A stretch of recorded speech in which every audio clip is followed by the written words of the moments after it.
What's going on, guys? Your boy HQ420 here. Welcome y'all back. Another episode. Beyond the Cube. Of course, we got the powerful one with us as always.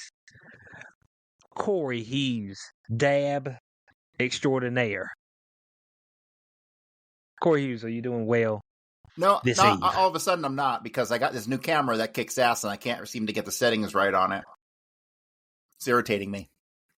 Are you thinking? What do you think? Is a color thing? Yeah, it's going yellow-blue. It's going back and forth between yellow and blue. If you watch it long enough, it'll phase between yellow and blue. I believe it's picking up the color from your screen, from your computer screen. That's what it seems like it's doing. Yeah, potentially, yes. I see that. Yeah, and that's what's causing the actual. What about that? No, that's the same. Light to change. Yeah, so I remember whenever I was in the art building. This is a long time ago, but because I was a photography major, so the thing that we did, we turned our page, your wallpaper, into there was a certain shade of gray that you made it, so the wallpaper wouldn't change the colors in your photos. It sounds crazy, but it's actually true. Like your wallpaper would kind of like, if it was different gradients of colors, it would kind of shine through and like change how your photo looked. Then when you went to print it, you were like, what the hell? So I mean, yeah, because I got it set up on OBS. I was doing the last couple shows through OBS and it looks fine. Like everything's good. But the lighting's inconsistent and it's phasing yellow to blue. And I got one of them little LED lights, the broadcasting lights. I just can't find the fucking thing. If I can find that, that'll add some consistency in lighting. That should make it stop phasing in fucking color. And the resolution looks like shit, but it's at 2K. I'm just cursed, so is that 2K? Yeah, I'm cursed with this shit. Well, maybe you should dial it back. Maybe it shouldn't be at 2K. I don't know if it'll let me do shit while I'm on the stream. It might. Probably not. It might cut me off. That likely. Let's experiment. Let's experiment, shall we? Here we go. Oh, dear. I mean, we'd be experiment on the fly. Guys, this is what we talk about. All right, I'm experimenting on the fly. So, here, I'll drop a 1080p. Okay, here we go. Guys, I mean, you're blurry right now until it refocuses. Not any better or worse, huh? No, that's 2K. That's 2K. Yeah, I will leave it at 2K for right now. You have to finagle with it. What type of camera did you get? I don't think you told everybody. This looks better when I 95 degree it. When I do a bigger, I got the Anchor. Okay. That's better at 95 degree. Yeah, who's that made by? Who's Anchor? Anchor makes it. Oh shit. Okay. So I haven't heard of the Anchor. Mine's the Elgato. All right. But mine's only 1080p. Yeah, this looks better at the wider angle. You see, Here's the deal. When they have, it's got a zoom for the focus, but when they say they can put it at different angles, it's virtual. It's not, they're not doing it with the camera. You know what I mean? Like when they change the angle and it zooms in, it's all virtual. It's not because the camera angle is zooming in or anything. It's because they're fucking virtually enhancing it so it looks like shit. Right. So this actually looks better. Yeah, like the angle you got it right now. It's a wider angle. Mm-hmm. Mm-hmm. The only problem is when I use this angle, I got to clean up my desk because I got my fucking bowls laying around and shit. Oh well, no, you can't see your desk. You can't see it, so you're good. So, I mean, that's what's key. But, hey, guys, hold on, let me pop this open. I got the cake. Is it your birthday? That's a 4-layer cake, motherfucker. What's up with that? No, strawberry cake. From the Seahorse. No. You screwed up there. See, if you want to go strawberry, what you got to do is you have to go vanilla with the layered strawberry icing, but vanilla cake. That's acceptable. You can't go strawberry cake. I'm sorry. All cake needs to be chocolate or vanilla. No in between, no bullshit. And you differentiate through your icing. You see, this is where we start running into issues about every week when Corey starts talking that crazy. I mean, it's got to be chocolate or vanilla. Look, man, I'm trying to get some damn. Hold on. What would be considered strawberry? Some ling ling cake, okay? Well, you consider them strawberries? I'm trying to think of who would be the strawberry of races. I I guess don't it think would there be is Asian one. people, right? I don't know. That's a They have to weird, be Asian arbitrary people. label. Yeah, but that's the label I'm putting on it right now, so it's okay. All right, that's what we're going with. I mean, you got vanilla, that's white. You got chocolate, that's black. Butter pecan, I would say Spaniard. Okay, could we agree with that? Spaniard in nature. Sure. I mean, you just left me hanging. I mean, come on, man. I'm trying to make some comparisons here, and you messing me up. But anyway, and no, it's not my birthday. But my girlfriend went out to eat with her daughter and some of her friends. And so she brought me back dinner and, of course, a cake. Beautiful cake. Now, never mind what Corey said with they have to be chocolate or vanilla and then the icing, because that's nonsense. All right. So just sometimes I thought you were a overlook traditionalist. Corey. I'm sorry. I thought you were one of us. Sometimes you gotta overlook Corey because he gets When he I'm gets emperor, way it's out only there. chocolate and vanilla cake. Godly. Well, I mean, obviously, this is probably it's artificial strawberry. Oh, I that's doubt even it's. worse. Well, I mean, isn't everything we do artificial in nature? Not if we tell ourselves it's not. So, I don't think that's the way it works. Are you sure about that? Yes. I'm positive. I'm positive not the way it works. But it's okay, though. This place, the Seahorse, it's actually really good. But I had some fried shrimp tonight, some French fries. At some point, fried shrimp. That's how I get down. Now, the cakes here, I don't know if you got a local bakery, Corey, that sells like cakes by the slice. You got that in the area? Oh, I'm sure we do. We got everything here in Fort Okay, Collins. I mean, I didn't know if you've been to one of those spots recently to see how much a cake by the slice is. Okay, if I had to take a guess, off the top of my head, what would not shock me to go into a cake store to buy one slice of cake? Oh, I would say, I'm assuming they have a range of cakes, and the slices will probably go from $5.99 to $10.99. Okay, that's a good range per slice for a slice. Yeah, that's a like good total range. Total extortion racket. Yeah. Now, well, I mean, this is a 2-person piece of cake technically. How much do you think that should go for? I'd say that piece of cake, if you went and bought that at the store, at the shelf, it's $7. I think it's $7. I think that's the high end of reasonable. This is handmade though, made by hand, as opposed to made by fucking a robot. Yeah. You know, like the damn there's shit you get in Food Line. It's different when people put what they say, like she stuck her foot in it. That's what this type of stuff is. You know what I'm saying? I've heard shit like that before. I'm like, man, them feet clean. I mean, come on now.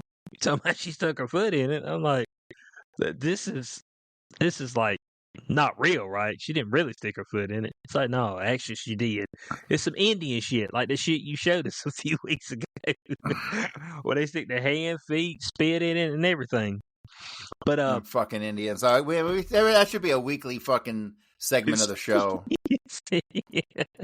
No, there's a spot in Greenwood where I'm at, Connection Confection or Confection Connection, whichever one it is.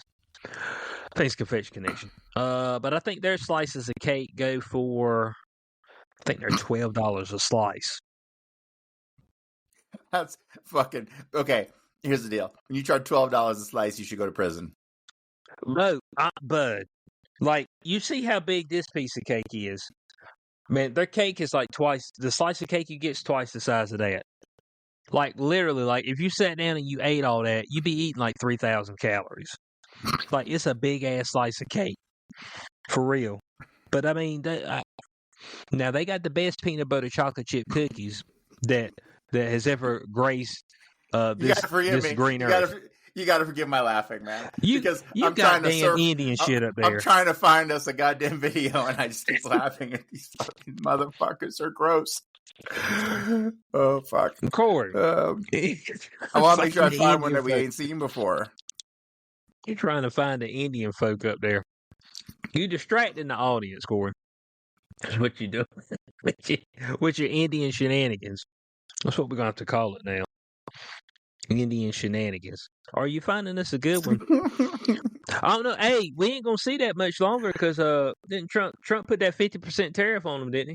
Isn't that what he put on them? On India? Yeah, I think so. India tariff. Here we go. There we go.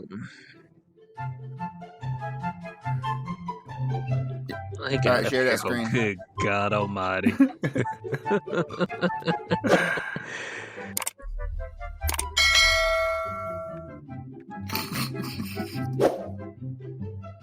Oh, I guess this is washing the plates with the damn ditch water. Oh, it's like, Ito ang ating unang tindero na ginawang pulmahan ng maruyang kanyang armpit na nag-replate down sa extra texture. Magaling pala dyan ah. Oh, that ninja just stuck it on the ball. That's good. Dito ka mapapaisip kung nasa tamang karinderya ka pa ba.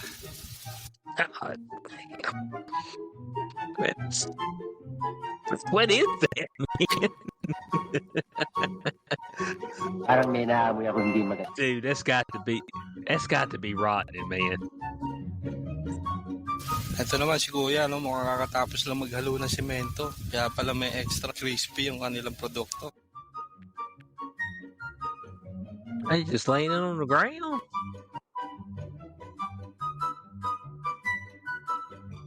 Do you know what they're making right there? I don't know what they're making. I don't think they know what they're making right there. Gamit ng magic basahan ni Kuya, sisimutin niya lahat yan at ibabalik sa inyong kapagkainan. Damn, what's that, hash brown? I don't know, maggots. Oh my God. Nasa kuya ko. Ito naman si Kuya ay huling-huli Oh man, habang he just dug in his ass into the ball sack. Or is that a woman? Yan. Oh, it is a dude. He all up in his ass crack.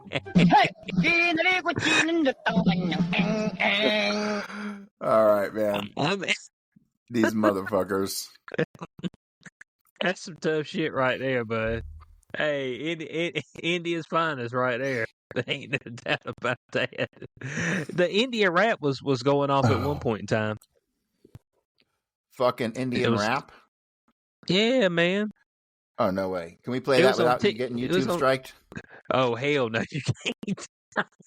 You get struck. They just shut every channel down. That's what they do.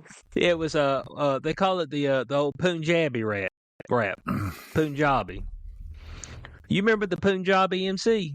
Beware the Boys with had Jay-Z on it, had the Hove on it. Meet me at the Buka. Yeah, you know what I'm saying? That one. Oh, I'm gonna check out some of this Punjabi rap. Let me see what we got going on here. This guy's named Shoob. Oh, he's got the little thing on his head.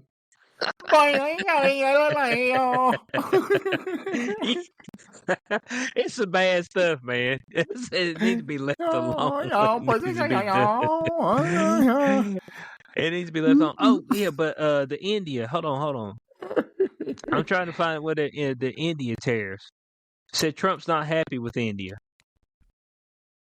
Okay, here we go. Oh, let's see it. 6. Okay. So Trump raises India tariffs to 50% over Russian oil purchases. So since they started buying oil from Russia, he said, I'm going to stick this D to you. I don't know what the hell's going on with these tariffs, man. Bro, I'm watching James Bond the other day, Octopussy. And the opening scene is like beyond wild and shit. And he's in India, and his guy who helps him with his shit is Indian, and he hands him a stack of cash, and he goes, "That should keep you in curry for a few weeks."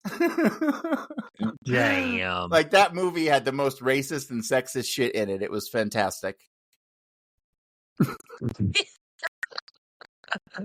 Yeah, that is. Hey, that's the way you want it. You know? Bro, he walks in, he's talking to Q, the guy who does all the fancy gadgets, and he's got a camera there, and he takes the camera and he zooms in on the secretary's tits on the monitor that there. He's like, "No more fooling around, James Bond." It was classic, because you don't see that shit in movies anymore at all. Right. And we need to. We need comedy to come back, because it's a dying breed, especially on the movie side. So that brings us right now in the theaters is the Naked Gun remake. Have we heard anything about this? They actually hold on. Let me bring up the Rotten Tomato scores. I think the Rotten Tomato scores is extremely high, because it didn't look bad. The let's play the trailer for that, because that shit looked funny. Man, playing a damn trailer. Hold on. Yeah, man, people tune in to be entertained. The trailer's terrible, man. See him with his jank out. Let's see. So tomato meter is 88%, and popcorn meter, which is the fans, is 75%. So it's actually came down significantly. Let me pull up the trailer right quick. Naked Gun. Here we go. Naked Gun, official 2025. All right, so let's pull this up. And it's got Pamela Anderson in it too. Man, she looks not like Pamela Anderson. So that's all good. Here we go. Thanks. Once you kill a man for revenge, there's no going back. A voice in your head saying over and over, "That was awesome." Who are you? Drebin. Detective Frank Drebin. Thanks. Police squad has always been the elite of the elite. Hi, Daddy. It's me, Frank Jr. Love you. Hey, Dad. Oh, I miss you.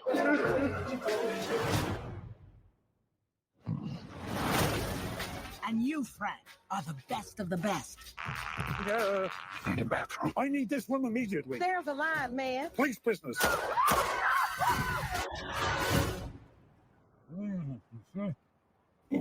Oh, I'm gonna ruin another suit. Over here, Lieutenant. I think someone murdered my brother. Please, take a chair. Thank you. I'll find them. This is what I do. Says you served 20 years for man's laughter. You mean manslaughter? Must have been quite the joke. They're going to shut down police squad if you do not solve this case.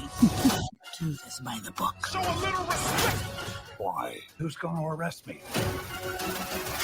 Other cops? Yes. Is she serious? Is he serious? No. Seems Mr. Drebin might be more of a problem than we thought. I want you to keep an eye on him. This oven is disgusting.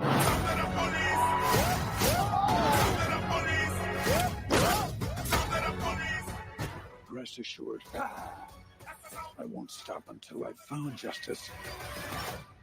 What do you want, little one? Your ass.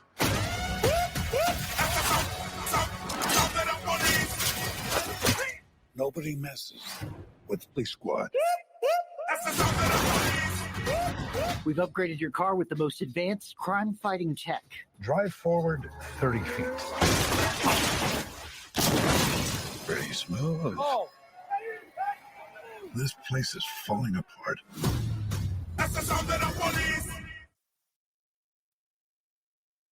What do you think?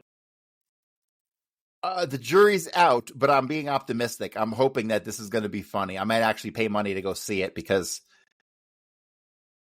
we need a win. We need a win in entertainment. Well, shit, it might be too late right here shortly. I mean, shit, he's staying in theaters for like a couple weeks. So I mean, literally, I think Superman's coming to digital this Friday, next Friday. That's quick already. Yeah, already 34 days. Yeah. I saw 2 movies this week. Okay.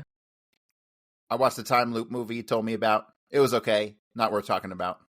Well, Until Dawn. Until Dawn. Yeah, it was all right. It was as far as time loop movies, and trust me, I'm an expert at time loop movies. I love them. It was at the bottom of the list of time loop movies. There wasn't enough sudden. It was too anticipated every time. There was build up to it every time. The great thing about the other time loop movies, it was kind of all of a sudden, boop, oh shit. You know? Mm-hmm. That's not how it was in this. And that's kind of a trait of those movies, the surprise of the loop starting over again. Not this. They had a fucking timer and everything, right? And they were just waiting for it half a time. Like when the dude comes in and she's like, okay, kill him first. Remember that part? Did you see that? Did you watch the movie? I didn't watch it. My girlfriend did. I was telling you about what my girlfriend. No, literally. Okay, so I came home from the gym last Saturday, and my girlfriend's like, "Yeah, I watched a horror movie, something about Until Dawn," and I was like, "Oh, okay. How was it?" She was like, "Well, I fast forward about 15 for about 15 minutes when they were doing just a bunch of random nonsense killing, so I could get to something else." I guess when the folks just kept dying over and over. She said it just kept dying over and over in like stupider ways. So she was like, so I fast forwarded about 15 minutes and finished watching it. I was like, okay. It had some really cool twists and stuff in it, and I liked it overall, but it was not. And I hold those time loop movies to a high standard. There's a really good one called Arc. I don't know if you ever saw that one, ARQ. That one's pretty kick ass. And then of course Edge of Tomorrow, and then the grandfather of them all is that Groundhog Day, you know. But time loop movie. I forgot to tell you about this one. Caddo Lake. Caddo Lake? Yep. That one is on I think HBO. Yeah, it's an HBO original. So I did see another movie that I thought was absolutely kick ass. Okay. Final Destination Bloodlines. Oh, so you like that one? I liked it. It had the classic Final Destination charm. You know what I mean? It had the crazy series of events, you know, that would lead to the death. And dude, did you watch it? I ain't seen it. You're lame. Just like you know. You're supposed to psychically know what movies I watch and then watch them too, so we can talk about them on the show. I didn't realize that because every time I say something about a movie, you'd be like, "I ain't seen that shit." Look, nah, but the Bloodlines. Well, I was hearing some stuff about it, and it was kind of like this was going back in time. Correct? Kind of like it was trying to kill people because it had nothing, they were never supposed to be born. Right, but I thought that the story was going to be connected to the other movies, like an anthology or wrapping it up or something. It wasn't like that at all. It was just another story. Okay. So basically, it starts out in right from the beginning. The scenes is just crazy. This woman and her fiance go to this high rise, you know, like one of those towers where you take the elevator up and then they got like the dining hall up top, like, you know, like the Space Needle up in Seattle. See-through floor and all that stuff. Mm-hmm. Right, all that stuff. And so they're having a good time. And then all of a sudden the glass cracks and people fall and, you know, a thing falls and this goes this way and something blows up. And next thing you know, everyone dies. Right.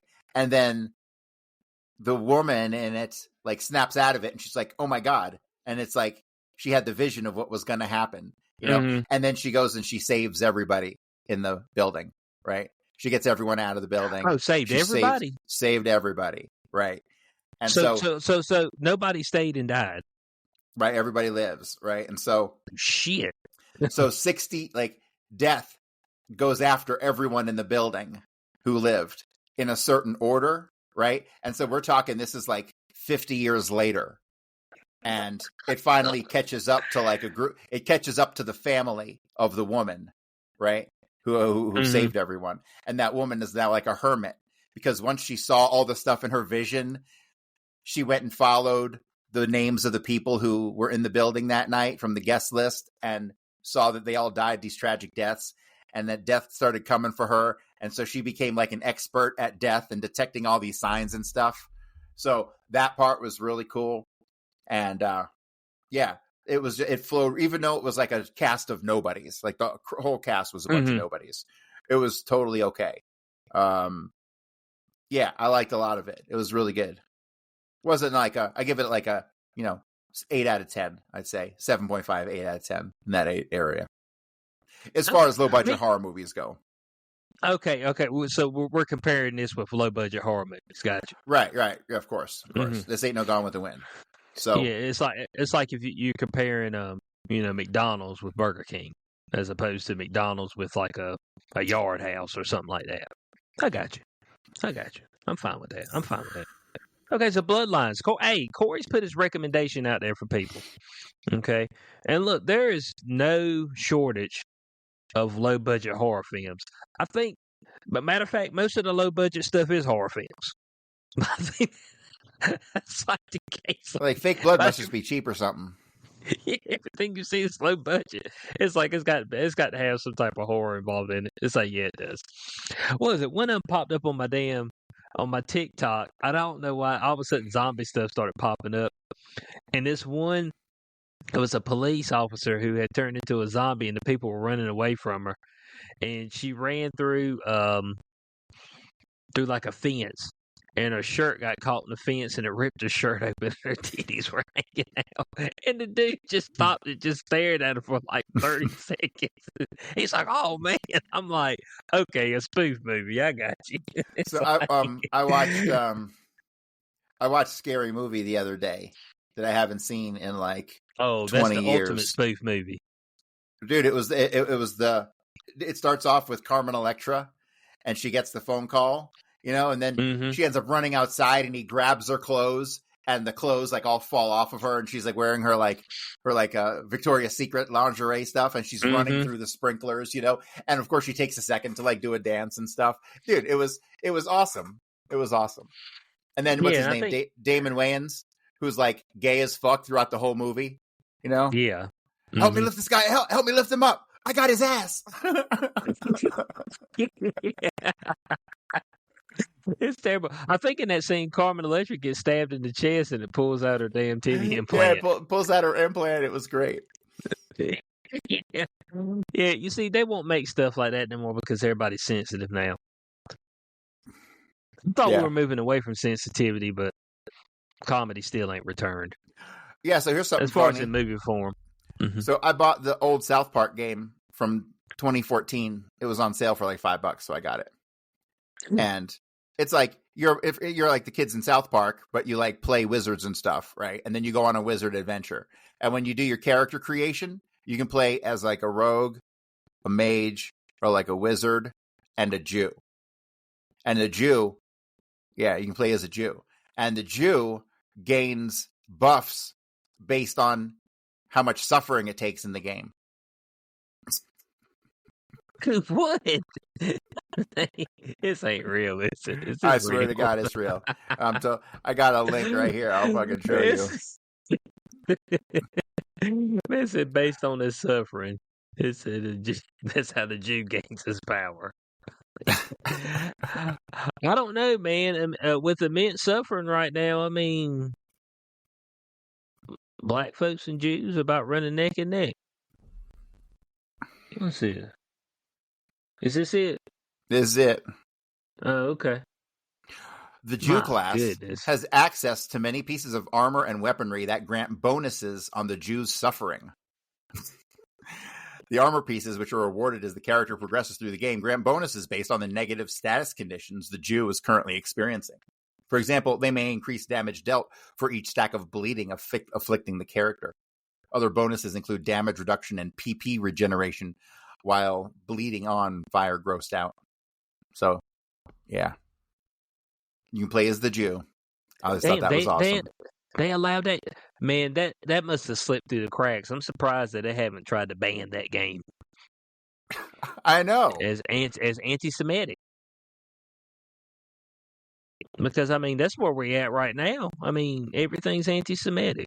Oh, you know something? I've been going through some documents today from the Roosevelt era, like 1936 through 45. Mm-hmm. And, well, not through 40. Yeah, through 45, but after 45. This stuff is in the Roosevelt Library, but 45, who was president? You had Eisenhower. No, it wasn't Eisenhower. Was it still Roosevelt through 45? Yeah, it was, wasn't it? So, but it's all Jew documents. It's all Jew documents. It's all them trying to send him documents about. They're sending him letters about trying to get a state of Israel, and they literally had colonies set up all over the world, like already. At the end of World War II, boom, they had colonies fucking ready to go, and they kept petitioning to get funding just to get one of them off the ground. It's really crazy. I mean, I found like hundreds and hundreds and hundreds of pages of documents today, and it seems as though Roosevelt was fucking all the way up their ass, 100%. So we got sold out a long time ago. Well, look, everything is for sale for a particular price. All right, isn't that the way things are? That is the way things are. Just, I mean, you know what? I seen somebody the other day. It's like, they were like, oh, well, there's only 200 billionaires or whatever, and there's however many billions of us, and why are we letting them control us? And all? I was like, bud, here's why. It's because they got the resources, and so if they want to stamp out your movement, then they just find folks they can pay off to stamp it out. There's plenty of mercenaries and shit like that. Folks, bro, the world's full of mercenaries. Dude, folks will take some money. It reminds me of the Beast games, all right? And folks are sitting there like, oh, love each other, and we're all in this together, and we all want equality. My man in Beast games, he got to the last 10 people, all right? And the way Mr. Beast set this up, wherever you were in the competition, they voted on who would get the first key. They had 10 houses that you would go into, and that's where you stayed overnight until the next day when you finished up the competition. And so they picked the leader who would get the first key to the first house, and then she gave her keys to corresponding people from that point forward. So the way this game was set up is that he put $1 million in a glass case. All right. Now there's 10 people. So depending on the order that you were picked in is the order you went out, and you could collect some money from that 1 million. All right. And so if you're first, you go first, second, and so forth. So the black woman that was picked as the leader, as the first person, first house, she was like, well, there's $1 million, there's 10 of us. So all of us can leave with money. So I'm going to take 100,000. Everybody can leave with 100,000. I figure if I do that, then everybody will follow suit. Okay. So she took 100,000. Honorable. Very honorable. Very. Now, she was extremely honorable earlier because she was a leader earlier. This is like the second or third episode. He ran the total up to $1 million. All you had to do was hit a button. You would get $1 million, but you eliminate everybody that was part of your group. There was like 80 people in your group. But you would get the $1 million and you get to stay in the competition. I was like, shit. That's a no-brainer. Nobody hit the button. There was 4 people up there, 4 separate groups. Nobody hit the button. Now, it started out at $0 and kept going up, and it kept going up and up and up and up. But nobody hit the button at all. Nobody took the $1 million. Out of the 4 people that they chose as leaders. But anyway, getting this last one. She took 100K. The second guy came out and he said, I had a number in my mind. He took 225K. All right. So now the chain is broken. 100K, 225. Still a lot of money left. All right. So you're like, okay, other people still be able to get their share. The third guy came out. And he's like, man, I need to do this for my family. I'm going to take $650,000. Boom. I mean,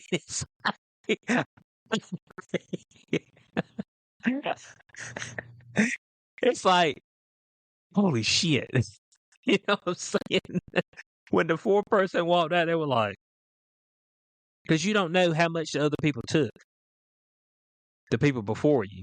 So you just walk out, you just see whatever cash is left.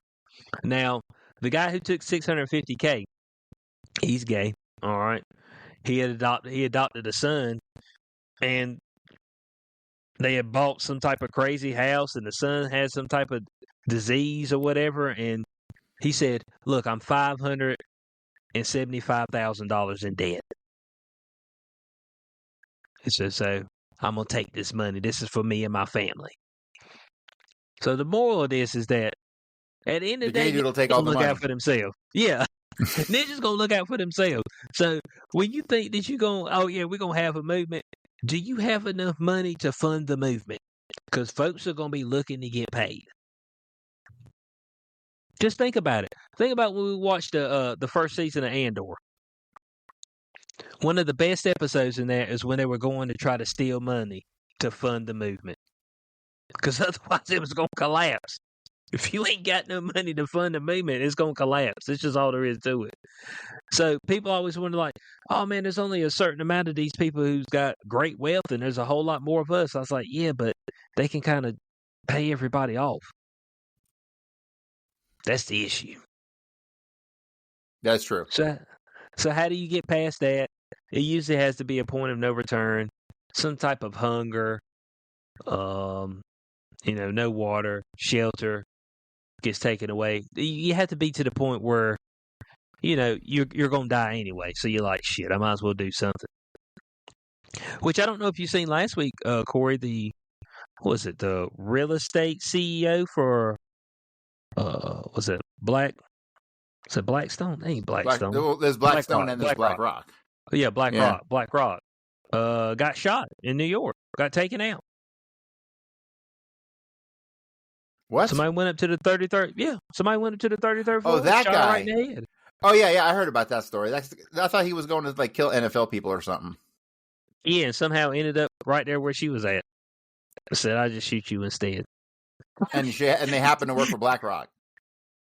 Yeah, BlackRock real estate CEO. That's like, it reminds me of that Mangione case. We don't hear much about that anymore. That's what I'm saying. Hold on, let me see what her name was. BlackRock real estate. We gotta start looking if these people are like not supporting Israel or something. Let's see here. Well, it probably ain't got it. Let's see. They got shot. Okay, I'm sorry. It was Blackstone. Oh, that ain't right. Was it Blackstone? Blackstone does the same stuff BlackRock does. Does it? Yeah, I don't know how you could possibly mix up BlackRock and Blackstone. I mean, they're just totally different names.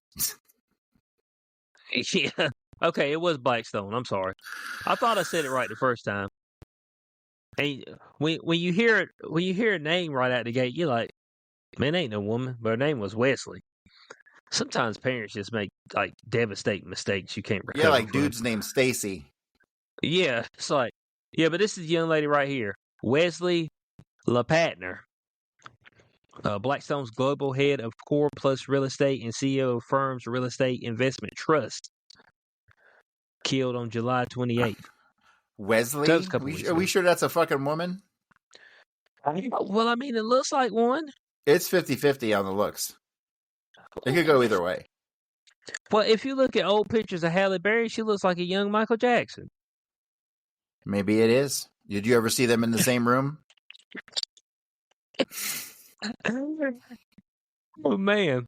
But yeah, somebody went up there and shot her. She had a family. Was she 11-year veteran? I think she had a few kids.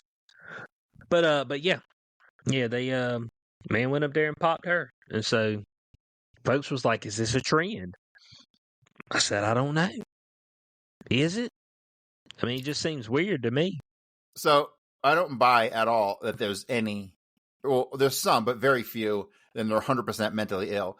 But I don't buy the people just go in and randomly shoot shit up that aren't pushed in the direction at a minimum. You know what I mean? Right.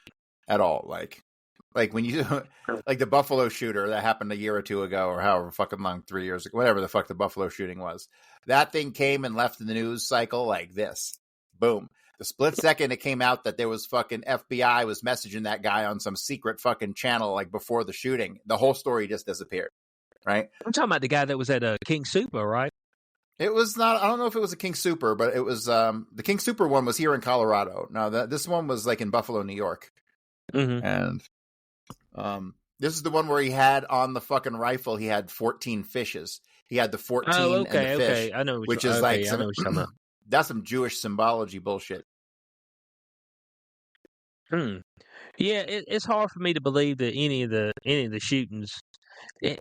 Most people that get killed is not random, unless it's just some drive-by. You know, somebody just spraying a house. Right. That's where random folks get killed in a war zone. You know what I'm saying? Where there happens to be civilians in the war zone, and we just drop a bomb on the area, or we just start opening fire on the area. That's where you have your casualties of war per se. But me going to New York and going in the wrong building into the wrong floor, and I was planning on shooting some NFL folks, but seeing how I'm here and you here, I might as well shoot you. I mean, it don't even make no sense. You know what I'm saying? It's just like... And he made it all the way up the elevator just holding a gun? Yeah, well, I don't have the details of that. I'm assuming it was concealed, but you would figure buildings like that would have metal detectors or whatever. You know, I would assume that you couldn't just go in some of these high profile buildings without being checked in some type of way. But I don't know. I mean, they are getting into WNBA games with dildos on them. So I mean, well, are they doing a dildo pat down on the way in, or how's that working? I'd say just shove it in your pants and say you got a Big Johnson.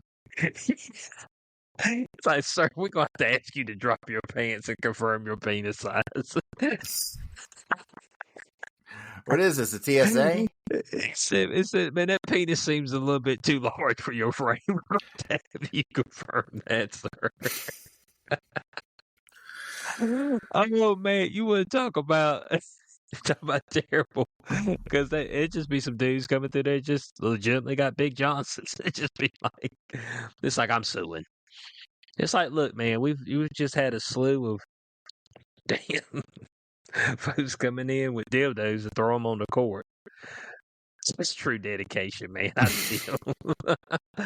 still like you're dedicated to the meme at that point in time. Like you're fully involved. Yeah. To the point where you would pay money to go to a game to potentially get caught and thrown in jail just so you can throw this dildo on the court. Is the dildo throwing really a big deal? I mean, are they making it seem like you're a terrorist or something? Well, I mean, you throwing it on the court mid-game, I mean, somebody could step on it, roll an ankle or whatever. I mean, I guess it won't result in death, I don't think, but it's just a little embarrassing. I would assume so. But I don't know, they got a lot of bull daggers in there, you know what I'm saying? Mm-hmm. In the WNBA. The WNBA is plagued by a whole bunch of issues. Like I said, the number one issue that the WNBA is plagued by is the fact that after the game, like, they be going and eating the punani on the chick from a different team. I mean, it's just like, like the competition can't be quite there. You know what I'm saying? So it's just like, y'all sexually attracted to each other. It's kind of messes up the flow of this. You know what I'm saying? Hey, you know, after the game, you want to go get a bite to eat? It's like, hold on a second now. I mean, you supposed to, hey, this is competition, and I hate you at the moment, okay? I'm looking to take you out. But that's missing in that. And I guess that's okay. But, Corey, I want to talk to you about my new headphones that I got. Look at that. Shocks. You ever heard of them? Shocks. Now, look at this. Now, this is the first time I've seen these. I think I've heard about them, but it's the first time I've seen them. These are just over the ear. So you don't have the bud that goes into your ear. It just hovers over the ear. Yeah, so there's no bud. You know how you usually have your little tips. Yeah. So it goes into your ear canal. It doesn't go into your ear canal. Is that for talking on the cell phone, or is that for listening to music? Doing or both. Both, okay. Yeah, doing both. Yeah, so I got these from Best Buy and Shocks. I'm sorry. Shocks. If you want to call us up, I mean, we can hook you right on a brand deal. But because ain't nobody talking about these. But we're talking about them on Beyond the Cube. They were good? Yeah. I actually put them on. I was like, because I'm used to having the Beats. That's what I've been using. But something about an Apple product, if it gets a little bit of heat to it, and it didn't always used to be like this, but if it gets a little bit of heat to it, Bo, that shit falls to pieces. So Apple gonna be building shit in America, and I gotta wonder, they could save a lot of money in China. I know they're paying tariffs, but what corners are they gonna cut on their products when they build that shit in America to save money? Yeah, that's true. So I don't know. Because you in America working in a fucking factory, you're making $25 an hour minimum. Like anybody who takes a factory job working in an iPhone factory for less than $25 an hour in America, or any factory job really, is ridiculous. So I think that's what we're going to see. We'll see that and more, and so they're going to have to cut the cost somehow. I don't understand why you need people to make phones anyway. Like, them motherfuckers can do that. How is that not a completely robotic fucking endeavor? Well, you still need people there to manage the robots, per se. Oh, that's starting to sound like having to have a fucking gas generator in your trunk to charge your electric battery in your car. Well, they had that. It's called hybrids. That's what hybrids are. The hybrids are electric, but it's got a gas generator to charge the battery once the battery uses up all the energy. And usually on those, the hybrid ones, the battery didn't have that much range anyway. It's like 50 miles range on the battery. Then the gas generator would kick in. But yeah, Shocks. If anybody's looking at some headphones, now these were not cheap. They were $190. So, but the Beats are $250. So I was like, I'm gonna buy these. And I use my Best Buy card, so they're gonna send me like $10 back, and then I can get me another PlayStation controller because my other one's about messed up. So yeah, I'm working this system. That's what you got to do. You got to work the system. You got to continuously do that. But yeah, I put them on, and it's got good bass response. It feels weird though because you're used to having something in the ear canal, and so with it just hovering, you can actually feel the air going into your ear. But I wouldn't think the sound quality. I would think the sound quality sounds distant. It doesn't. It does not. I don't know how. I don't know if it's just because of the imagine way they got it set up with the. You know how when you got the earbud in and it falls out a little bit and it's just a little bit, not in place and it sounds like it's distant. I would think this would just be like an extension of that. Nope. I put it on. I was like, dude, this sounds great actually. And there's nothing like protruding in the ear. But you getting earwax all in that damn the little tip on it and all that shit. But I had two pairs of the Beats Pro. I think they were Beats Pro 2. The two? No, it's just regular Beats Pros. The ones that you could slide that had the ear where you could slide over. Because when I'm shooting basketball, nobody's out there. If nobody's out there, then you run around. You want that to go over the ear. My first pair, it started like cutting the music off. Like it just randomly cut the music off, like a button was messed up. And then the second pair, which was my girlfriend's, but she didn't like it because she just likes the regular AirPods. The left channel stopped working. So I was like, okay. It's time to switch it up. And so I actually went into Best Buy today, and these are the only ones besides the over-the-ear ones that you could try. And I was like, okay. I mean, I seen like some JBLs in there and things like that. I don't know how good the JBLs are, but they had a similar setup with a open fit is what they call it. The open fit earphones. But I put those on and I started playing. I was like, oh shit, well these sound good. So I went ahead and I jumped on the deal. See, once upon a time, like I remember when Best Buy was pretty new, like what was it, late 90s? Mm-hmm. And it was like exciting to go in there because there was no Amazon. You couldn't get anything you wanted delivered to your house in 20 minutes. And if you wanted to see the new stuff, you had to, and there was no YouTube playing videos to go watch reviews or nothing. Right. You had to go to the goddamn store, and then you'd watch them play the 1080p fishbowl video with the fish that looked like it was like so real. It was like, oh my God, this is amazing. Like there was incentive to go to the store, and there was incentive because they'd play the video, and you'd want to buy it and have that in your house. And so I loved that experience, even though I couldn't afford to buy nothing. I'd always loved going to Best Buy and looking at all the new shit. Now it seems like the magic is kind of gone. I went to seen something magical today. Because I thought TV prices were just like low. And then I walked in there and Best Buy's got nothing but what they call the OLED TVs.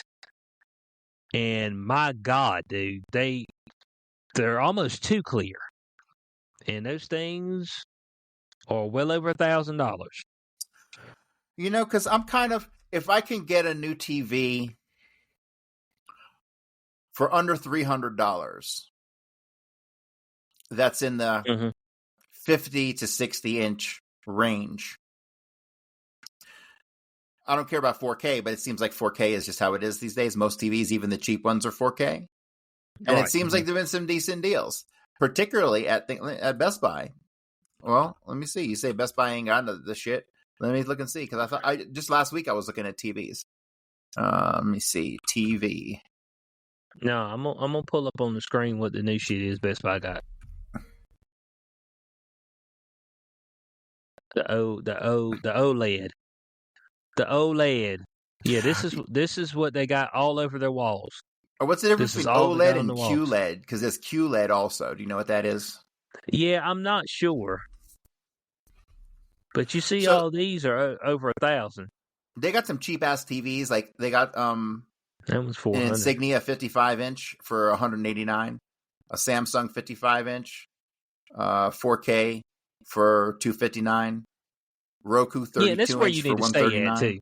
Yeah, like these are like there's no point in buying this.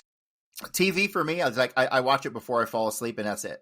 Like otherwise, I'm sitting here in front of my computer. Like it's just kind of pointless. But my TV that I've literally had this fucking television for probably fucking 10 years. I've probably had this TV for 10 years. And some of the pixels at the top are falling out. And so even though it's not used that much, it's I definitely want to look into replacing it. Okay. Yeah, here goes the headphones like $200 right here. for. Let me see. Here's a 70-inch LG. It says tap for price. It doesn't want to tell me the price. Still no price. I tapped it and there's no price. You probably have to put it in your cart in order to tell the price. They do that on some of them. Well, 70 inches is too big because my little table ain't going to handle that. I need that biggest, like a 55, actually. Right. Shots 55 over OLED. See, QLEDs are in the 500 range. The QLEDs are in the 500 range. Yeah, the OLED is the expensive. A Toshiba 65-inch LED 4K smart TV, $250. That's some fucking cheap shit, man. Yeah, if you just get them 4K, you good. But something about this OLED, bud. The OLED. What does it steal your soul? It might. Okay, so OLED, it is a light-emitting diode containing thin, flexible sheets of an organic electroluminescent material. Oh, it's organic. It's got baby fetuses in there. Oh, shit. Okay, so which one? Okay, so the deal with the OLEDs is that it has a faster response time than LEDs. This means that they can refresh faster, reducing motion blur, and provide smoother transitions. So, yeah. You see, progress these days is very incremental. It used to be progress was big stuff, but not anymore. Okay, well, it says OLED has significantly wider and better viewing angle when compared to 4K UHD LED TVs. I'll make sure to remember that when I watch TV at a 45-degree angle. Well, Corey, they're trying to tell you what the deal is. I wonder how many of those TVs they selling, because I will walk in there and I'd be like, nigga, please. You know what I'm saying? I would think the TV market, on a TV. I would think like the TV market, and I don't know if how off I am on this, but I would think like restaurants, businesses, bars, nightclubs, like commercial sector probably buys a huge amount of the TVs that are out there. Okay. Would you say maybe 50%? You think it's consumer 50% and business 50% on TVs? I would guess so, but how many businesses you got into had 50 TVs in it? Well, if you got a sports bar or something, but they ain't buying no OLEDs. They're gonna buy that damn cheap shit. 4K. Man, if I could get 4K for damn $250, I'm gonna spend $1,500 on an OLED. I don't like that math. I got to put a bunch of TVs in here. You know what I'm saying? I mean, I'll put the OLED at my house. No, I won't. I'm lying about that. Man, them TVs was high. I walked up and I was okay. So I walked up and I looked. I said, "Oh, okay, $700." I said, "Okay, hey, it's a little high, but $700 within range." And I looked, and that actually wasn't for the TV. That was for the sound bar. That was. I was like, shit. I said, "What kind of sound bar is $700, man?" I'm like, well, this shit crazy as hell. Come on, man. We know that stuff's a dying breed.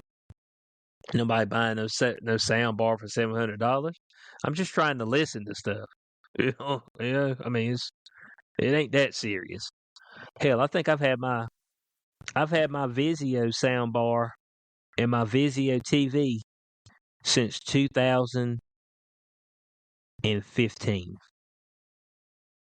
The same TV and sound bar for 10 years. Yo, didn't we just have a conversation about how cheap TVs are? Get rid of that shit. What are you talking about, man? It works. There's nothing wrong with my shit. Bro, a horse and buggy works too, but nobody's using them anymore. Bro, this thing, man, it goes up to 1080p or something like that. No, I think it goes 2K. That's crazy for 1988. 2K. Yeah, but I mean, I don't get no motion lag on my video game or nothing. You know what I'm saying? Bro, I bet you put one of them new OLEDs in there, you'd be like, God damn, I wish I'd have gotten that 10 years ago. Yeah, I put if I roll up in here with an OLED, then I've lost my damn mind. Bro, you just spent $200 on headphones that you could have bought for $10. No, man, these are good. I'm going to use these.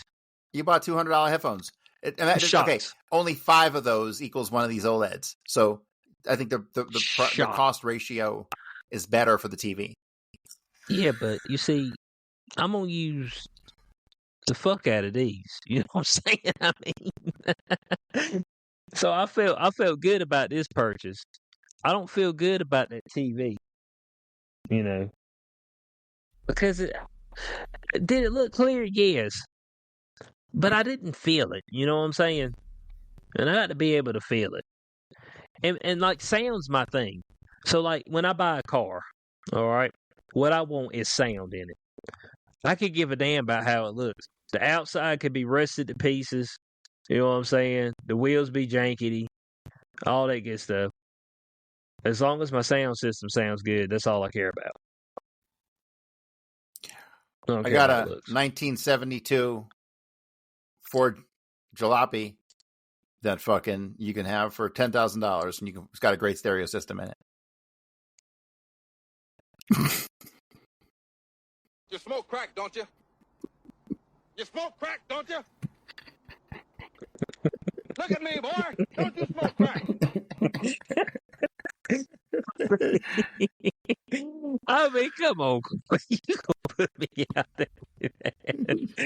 Man said, man, I'm going to give you a good deal today. A good deal today. I mean, come on. I got a deal for you. So, man, I got to... So, here's the deal. We got this new thing going on with the podcast, so we're making a whole bunch of more money, which is great, because we've been doing this podcast thing for fucking ever. And so... Okay, that's good. I got enough money coming in, and that I can afford a little more stuff, so I've been paying off credit cards. You know, the next couple months, I got like $1,000 a month in credit card payments scheduled, just so I can knock them out in like 6 months. My roommate comes to me and goes, "Hey, man, I'm getting a settlement for this accident I was in. My car's in the shop getting fixed." He's like, "How about you buy my car off me for $2,000 because I'm going to get a new car and I can make payments." So it's like, motherfucker, now I'm going to get a car. Oh, is that right? Yeah, I'm going to be back to being broke again, because I'm going to have to pay the insurance, and I'm going to have to pay him, and I'm going to be fucking poor again. Like, I never get ahead. I get a car. It's 10 years old. But, you know, poor me.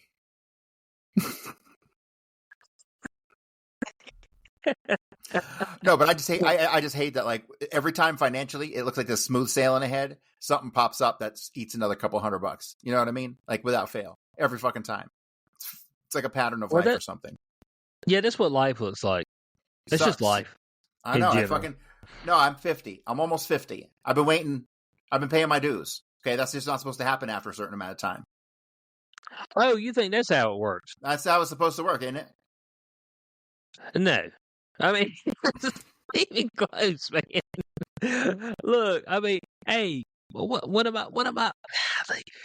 For me, it might be the best movie line that I ever heard. Denzel Washington in The Equalizer 2, when he's standing outside of the house of the guy who killed his friend, and he's standing out there talking to the four dudes. He says, "What you do, what you become, is not of my concern. There's so-called men like you everywhere in the world, and every once in a while they do some bad things. Maybe you can set things right, but most of the time it goes unpunished. But this ain't one of them times. So what I'm going to do, I'm going to kill every one of you, and my only regret is that I only get to do it one time." That's my but because he walks out there all cool and calm. Like, this is the best shit ever. This is this is setting up the death. But look, people do bad shit all the time. And there's folks that do good things all the time, and just, you know, great things just don't seem to come their way. But, and I know what they say, just wait if you're patient.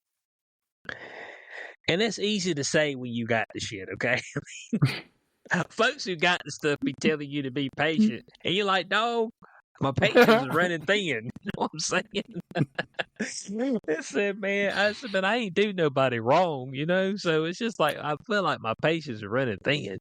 Well, it's fucked up because I had a car my whole life until I moved to Florida for like 4 or 5 months in like 2022, early 2022, it must have been.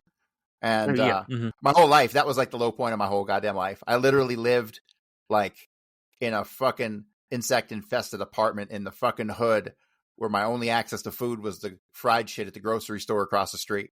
And I didn't have a car because my car broke down in Denver before I got there. So I've been out of a car for like 3 years at least.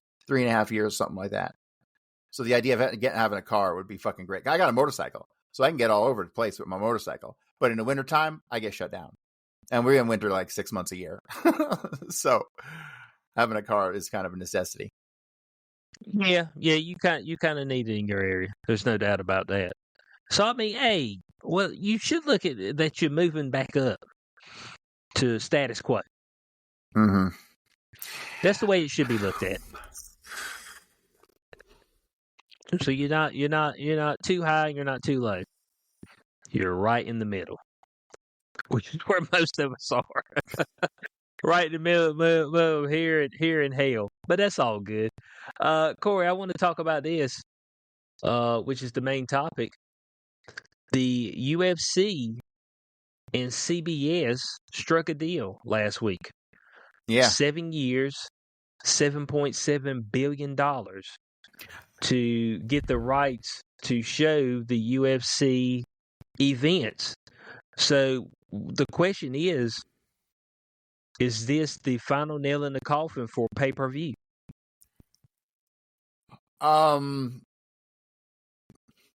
I mean, pay-per-view always felt like an awkward model. Mm-hmm. And it got kind of expensive over time. You want to do a pay-per-view UFC, what is it? It's like $70? It's like 80.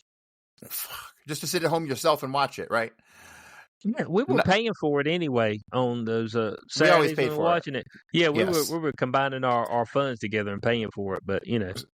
So, but it just, pay-per-view seemed like an awkward model. It didn't seem like it flowed, and it was a very unique standalone product. You know what I mean? I kind of like the model of subscribe to UFC Premium for $29.99 a month, and you'll get all the events included in that, right? And so that would end up being cheaper than the current pay-per-view model, but you'd pay for some months where you wouldn't have an event, right? Because it's not every month. It's sometimes they skip a month, and sometimes it's like 10 events a year or something. So, but you'd have they fill it with other stuff. So part of a subscription model, I think, would be way better, because they would get everybody who buys the pay-per-view would then subscribe, because it would probably end up saving them money in the long run, and they get way more people, because more people would feel like they could afford the $30 a month as opposed to $80 every couple months, you know? So that's how I think it should be done. This is going to be tied directly through Paramount, who owns CBS. Right. So here's my question. Paramount Plus. How are they going to make $1 billion a year? I mean, is the UFC pulling in $1 billion a year themselves? Are they going to be able to merchandise away UFC to fucking pull in $1 billion? Because that's a lot of fucking money for a product that I don't think is bringing in $1 billion a year. Hold on. Let's see something here. What's the average PPV buys for you? Boy, I already knew what I was going to say. Okay, so the average number of UFC pay-per-view buys has fluctuated, but generally sits around 300 to 400,000 buys per event. And what's an event? Like, let's say $80. So you're looking at what, $24 million? $25 million? Right. Let's say you do 10 events a year. That's $250 million. Let's say you get some big events, double that number to $500 million. How the fuck are they licensing it for $1 billion?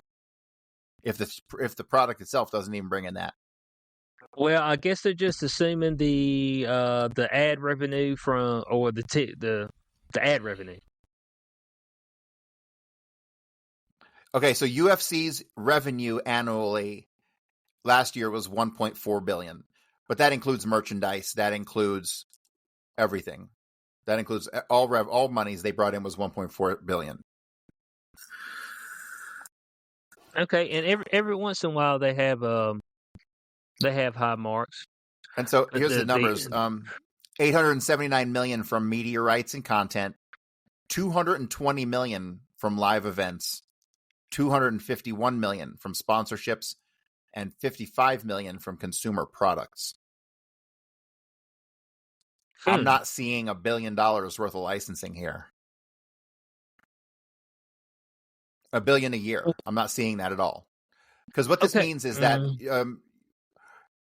Dana White he has no choice, I'm assuming here. He will be giving up the he'll keep the $251 in non-sponsorships. He'll be losing the $220 million in live events. And the $879 million from media rights and content, that could be up in the air too. So the money they're making has to come from that. Part of their revenue model that they're engaging with at this has to come out of money that's coming away from UFC previous revenue sources. Because UFC is getting up $1.1 billion a year, guaranteed, when they were generating before $1.4 billion a year. So they have to end up making more than $1.4 billion a year including the licensing deal. So let's say they get $1.1 billion a year from them, plus they get the $250 in sponsorships, plus $55 in consumer products. They're up to about where they're at now. It seems like a kind of break-even deal. They must be anticipating growth over time. Well, I'm wondering if they're anticipating growth, or they seeing the opportunity to jump on this because viewership has potentially been declining. Okay, so what I'm seeing here, but in 2024, the revenue was up by like 200 and something million dollars, from 1.2 billion to 1.4 billion. So the revenue was up, and that's fine. But it seems like the average of people buying per event is lower. Okay, so I'm gonna say this. So they say that it generally sits around 300 to 400,000 in recent years. Okay. And in 2018, the average was 447. Pre-2018, the average was 557. So they're going the wrong way. Uh-huh.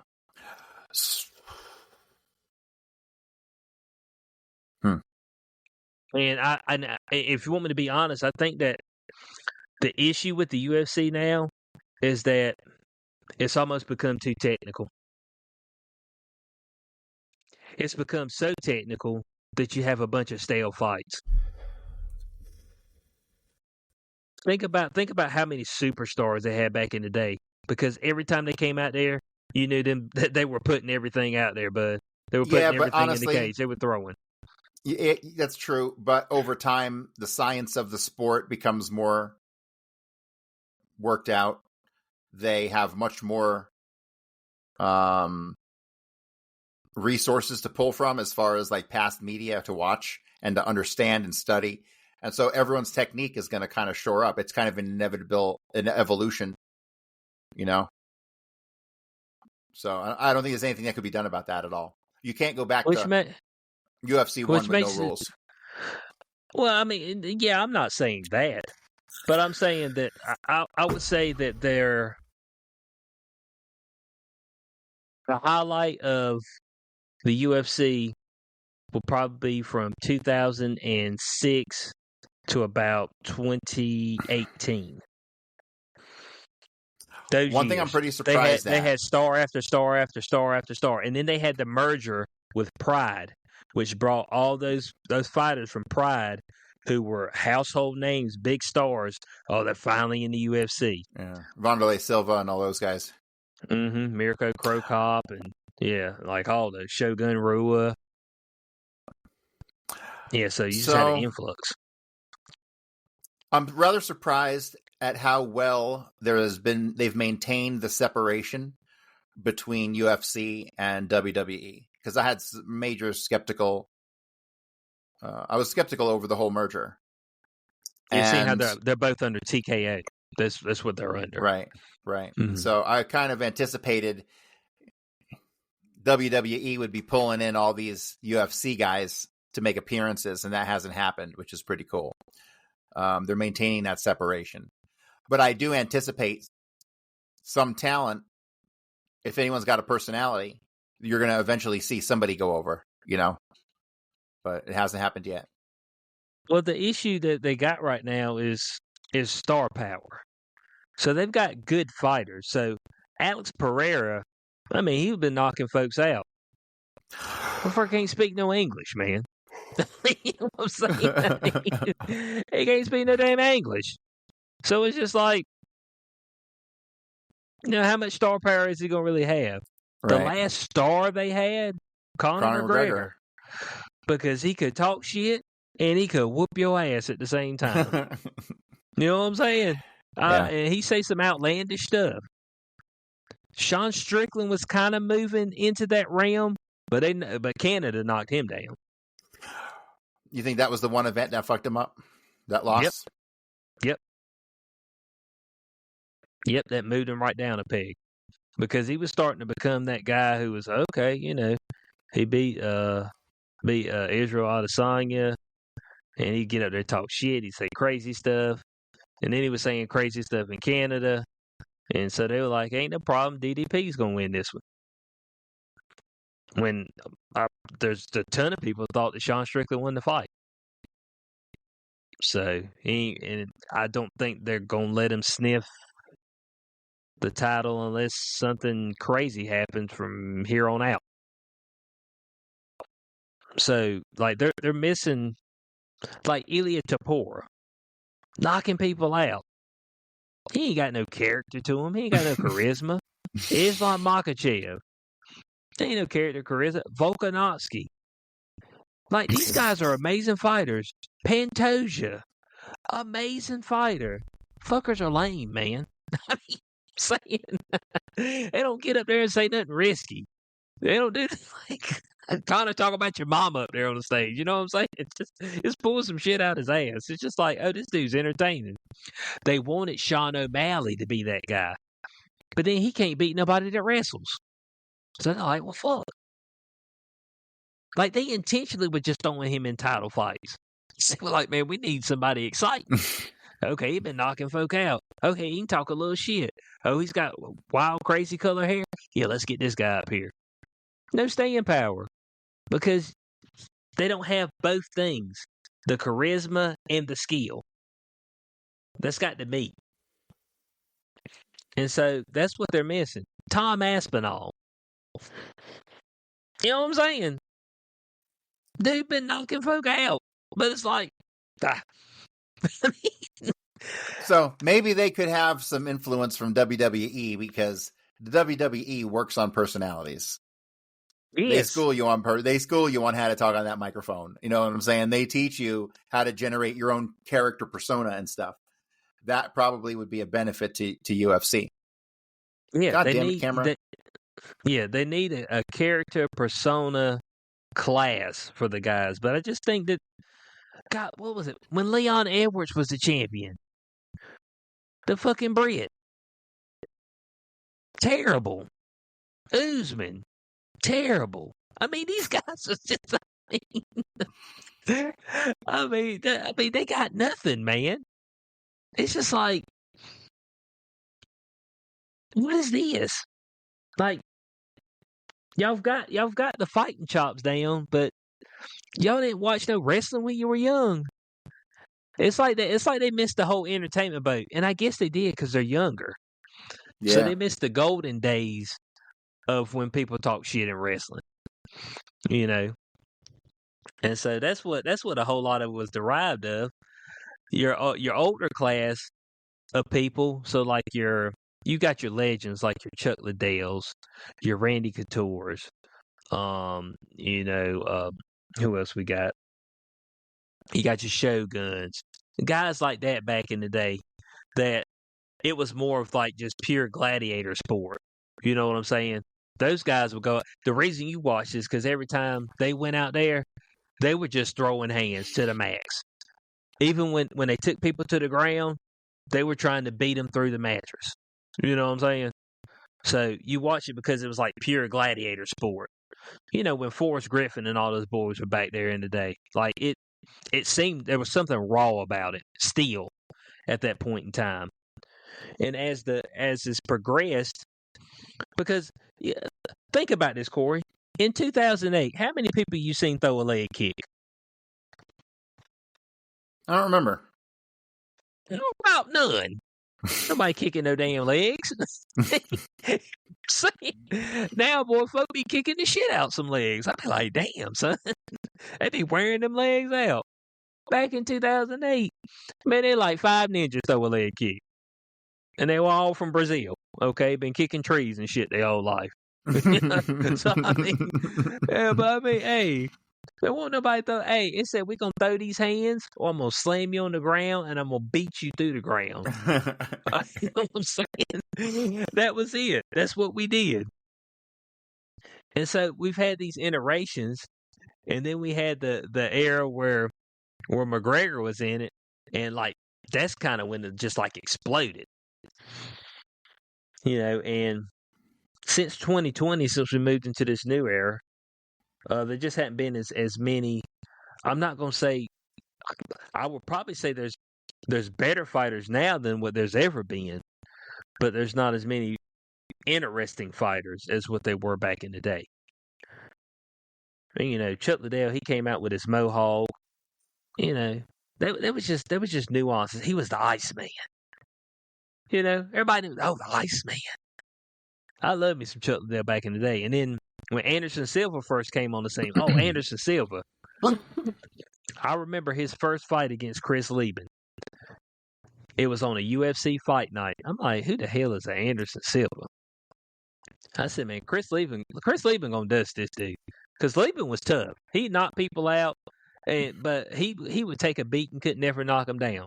Within the first 30 seconds, Anderson Silva then knocked him down. I was like, oh shit. And Anderson just proceeded to whoop the hell out of him. I was like, it's like, oh hell, this Anderson Silva guy. And so he brought a level of excitement to the game because of how he just mowed through the competition. But he was whooping folks so bad that I think it was Damian Maia that he fought. Damian Maia went out there and just laid on the ground. Every time Anderson would throw a punch at him, he'd just fall down on the ground and want Anderson to go to the ground. It was terrible. Dana White was pissed because Anderson was out there shaking his ass and shit because the dude wouldn't get him in a fight. So it got ridiculous. But this model they got, I know I was looking at a couple of people talk about the UFC model now with it moving to CBS next year, and what they were thinking in their mind is this going to affect the pay of the fighters? Because they would get some proceeds from the pay-per-view event. So how is that going to affect their pocketbook? I don't know if it actually will in a negative light, or if they will actually get more money. Well, all those guys, if you sign a contract with the UFC, they obviously are going to put some time, effort, and money into your career. They might as well give you some kind of salary, something that you can live on and not have to stress and go work at fucking Pizza Hut delivering pizzas between training sessions. A teacher. Or some stupid shit. Yeah. Give them $100,000 a year. That's enough for anybody to live. Anybody could live on $100,000 a year. That's what they should do. Give these guys $100,000 a year. Maybe if you're the bigger guys who are making millions in the contracts, maybe you don't have to pay them the salary, but these guys should all have $100,000 a year salary, and then they should adjust from there, and then fight bonuses, however they want to stack that. But some of these guys just make no money at all.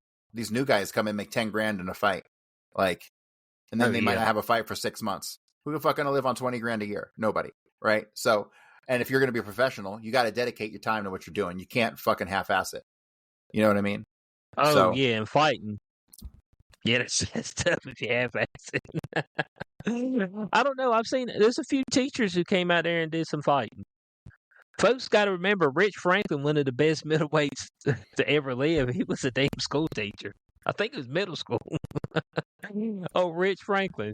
Hey, but Rich Franklin was the heat until he had to fight Anderson Silva.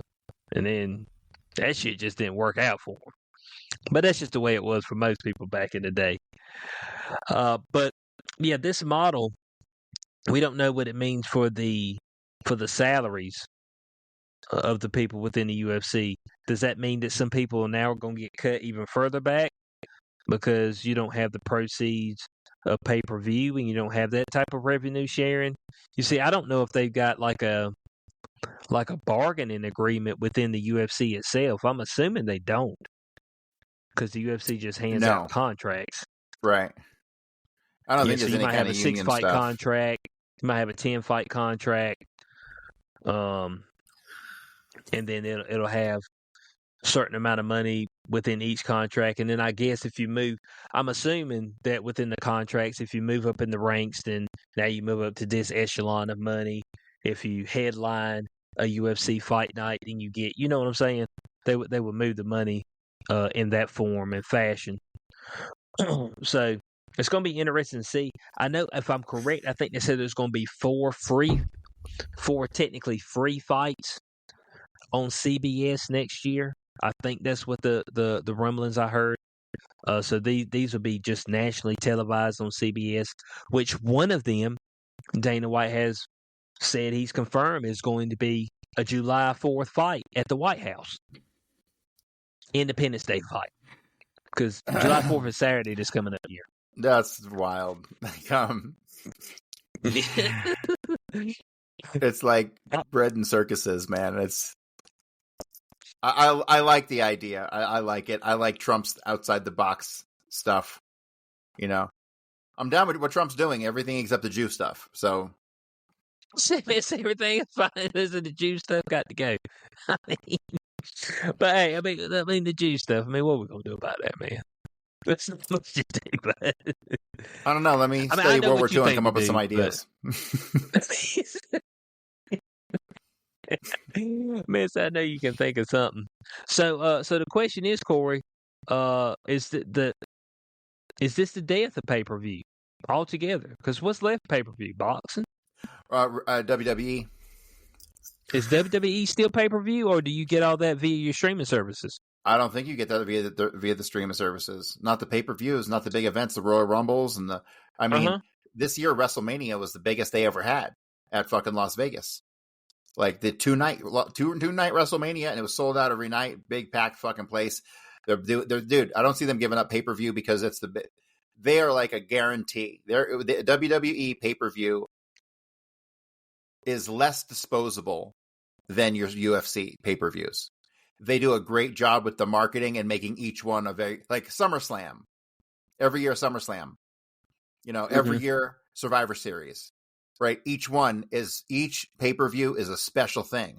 There's only room every year for one or two like changes to make it a spontaneous new kind of event, right? But every year it's the same on schedule. You got people who love SummerSlam over fucking Survivor Series, over WrestleMania, right? So each one gets its own it's its own marketing thing.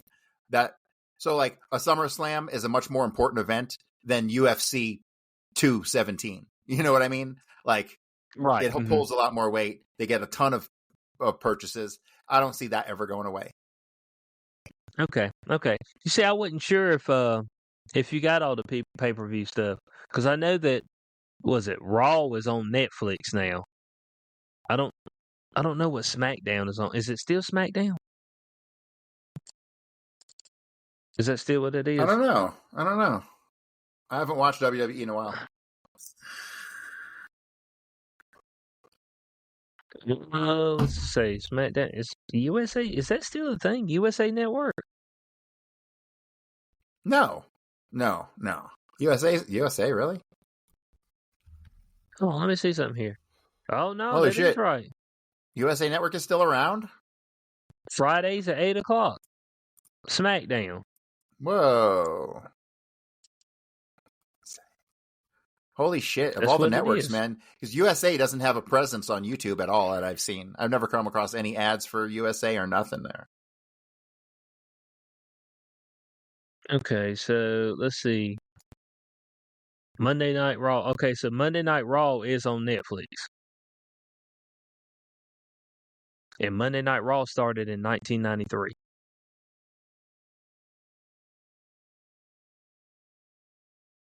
So let's see here. Okay, yeah. So Netflix. So you watch, but that's the way they've always had that model though.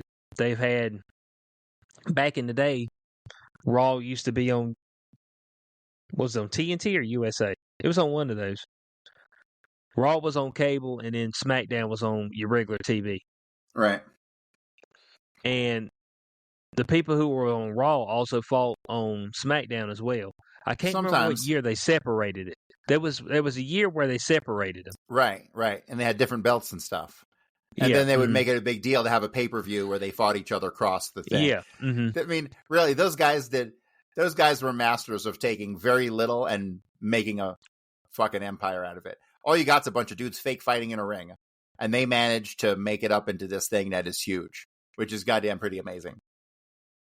Yeah, that is what's crazy. So, that's absolutely wild that they managed to do that, and they're still making money on it today, all these years later. You know, bro, I still like watching from time to time. I'm not as into it as I used to be because I got so much going on, and I can't watch it as you want to watch wrestling. It's a soap opera. You got to keep up every week. You got to keep up with the storylines. And if you fall out of the loop, you're like, "What's happening?" It's like, "Fuck." So you'll be completely out of it. So pay-per-view models is going away for the time being for the UFC. 7.7 billion. That's 1.1 billion per year for the next 7 years. We'll see how this pans out. If it's beneficial for the fighters, I've heard a lot of people saying that it's not going to be beneficial for them. But nobody asked them, did they? So we'll see how this works out. I'm pretty sure Dana White's got something up his sleeve. So guys, make sure you're going to CoreyHughes.org. Okay, checking out everything he does. BloodyHistory.substack.com for all your history lessons from the one, the only, the powerful one, Corey Hughes. A Warning from History. Amazon. You can get the audiobook there as well. Lee Harvey Oswald in black and white.